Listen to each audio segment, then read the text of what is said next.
So class.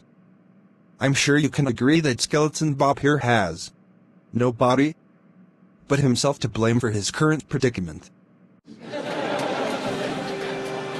I'm bored. I'm sick of being made fun of by that idiot Hernandez. There's got to be more to death than stood here in a classroom being poked and prodded by hormonal teenagers. Wearing Dr. Drake's cast-off coat. I have an aching in my old bones. I need excitement. To feel the rush of the wind through my navel cavity. You shall go to the ball, Bob. Ball? Who said anything about a ball?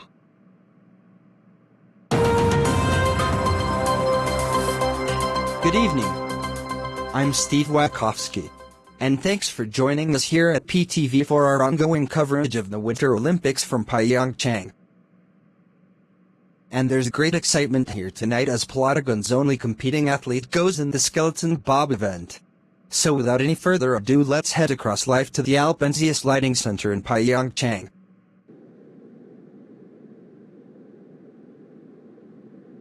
Lousy Plotagon TV. Wouldn't even spring for a winter coat for me. Hey everybody. I'm Rusty Tug Muffin. Well, it's minus 15 degrees at the bobsleigh track here in Pyeongchang, and the conditions are perfect for the competitors in this afternoon's Skeleton Bob competition. And the shock announcement of a last-minute entrant from Plotagon has stunned the watching media. Here at PTV, we are pleased to be able to bring you the first network interview with Plotagon's only Olympian, Skeleton Bob. So Bob, it's great to see you. Can you tell us a little about how you came to be chosen to represent Plotagon at this year's Winter Olympics?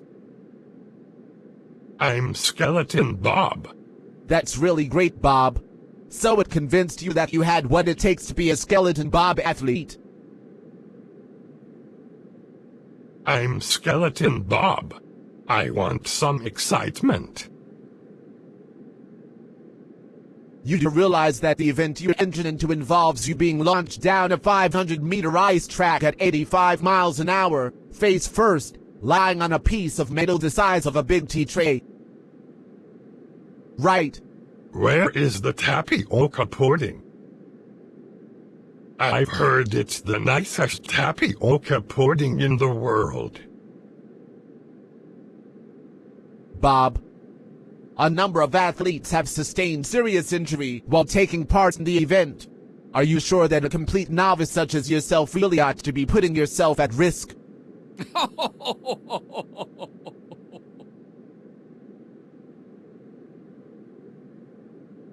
The tapioca pudding can't hurt Skeleton Bob. I've heard it's the nicest in the world. Oh. Okay. I'm going to end the interview now. Good luck, Bob. Where is the tapioca pudding?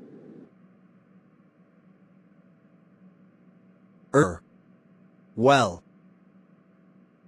What a fantastic interview. Sadly, PTV has lost the rights to show the Winter Olympics following a late bid by rival network Evertoon. We won't forget this, you assholes.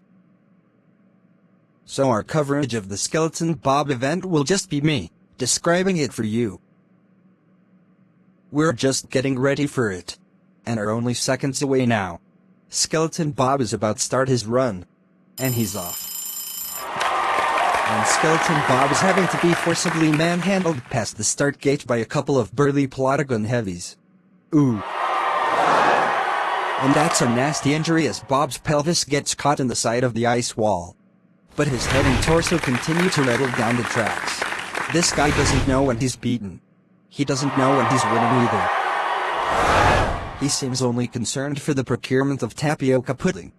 As Bob approaches the skeleton curve, I can almost see a smile of contempt upon his bony lips. Oh no. Disaster.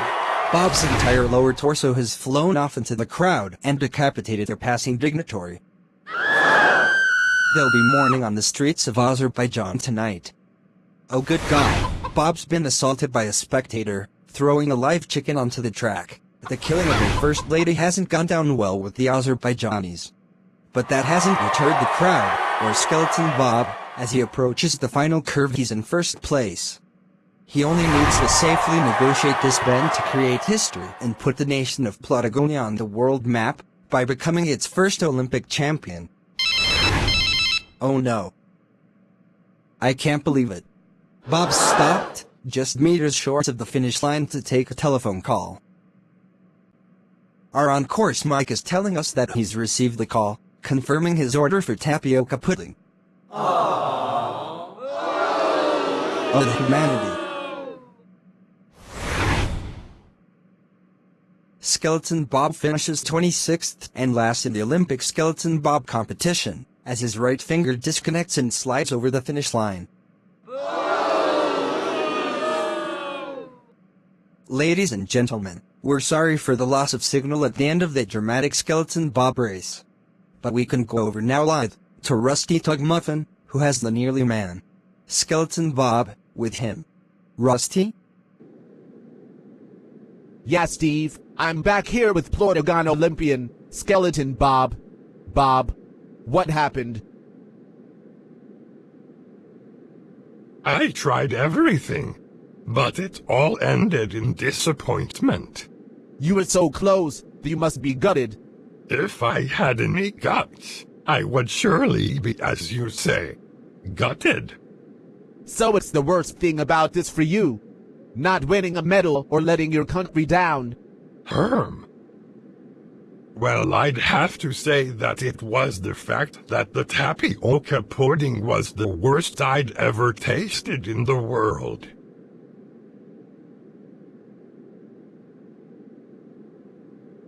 And that's the reason why Plotagonia shouldn't never enter athletes into the Olympics. Good night from Pyeongchang.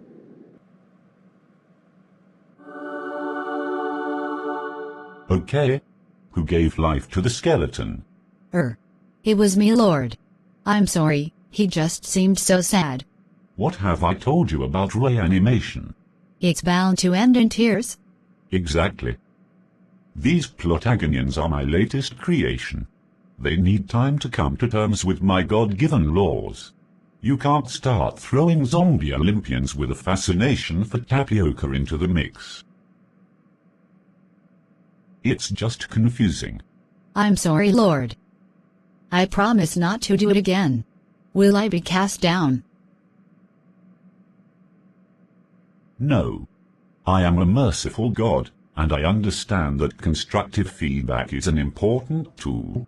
Have you been reading that management book again, Lord? Yes. No. Of course not. I am an omnipotent being. Why would I need guidance from a self-help book? Let's just pretend this never happened, hey? Thank you, Lord.